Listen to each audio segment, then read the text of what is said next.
الأربعون النووية. على القرآن محياي، على القرآن، على القرآن، على القرآن محياي. الحديث 26.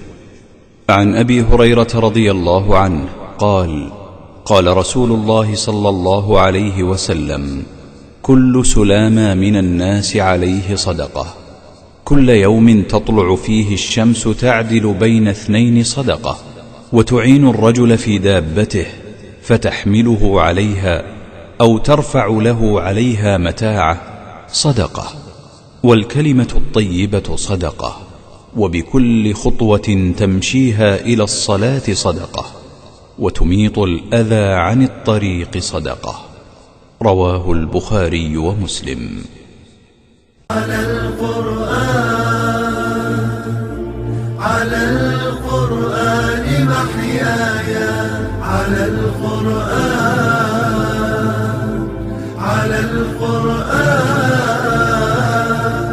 على القرآن محياي، على القرآن.